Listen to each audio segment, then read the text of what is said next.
yesterday. All my troubles seem so far away.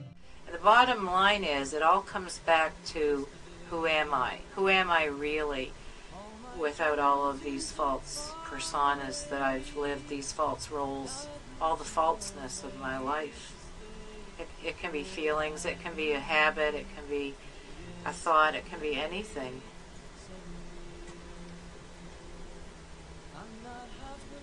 Well, okay, the good news there is that it's not a forced thing, that it's not something that you, Dundee says peeling layers, and yes, it probably is peeling layers, but it's not a forced thing.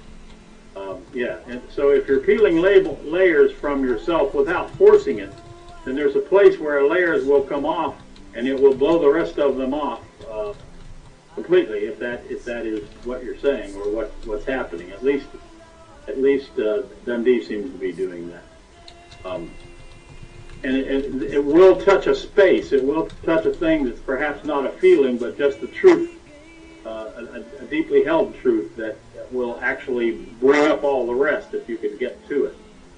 Getting to it is sometimes what is needed. Is to get to it, I mean, is to speak the feelings, but the feelings are not real. They're the dirty ones. They're the dastardly ones. They're the ones that talk badly about other people and wish they were dead, or wish this or wish that, or all those kind of things that you wouldn't turn to the other person perhaps and say, but there they are.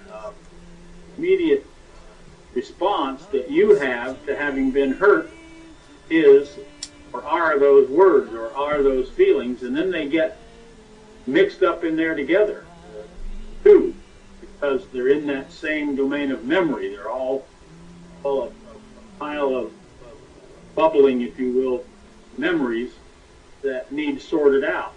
First, the feelings from the reality, feelings from the truth, and then the truth can, you call it surface on its own. So all of this has a need to happen in a natural fashion, and it's something that we are talking about. So both things are happening at the same time. Speaking these thoughts that we have stuck in these memories, does that eliminate the memory? It's in a normal, healthy, well, what's normal, healthy? In a brain, there's a natural place for the memory, and the memory goes there, or it becomes a memory after having been experienced. In a perfect world, there is the creation from nothing, there is the experience of that creation, and then there's the memory where it dies. Any sort of attachment to it dies. The memory of the experience remains.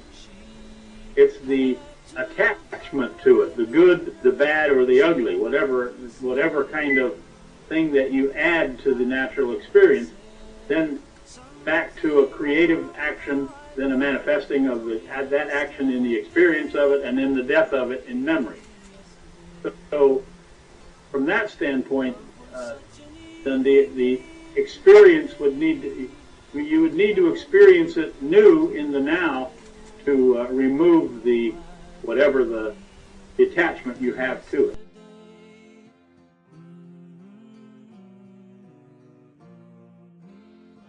Yesterday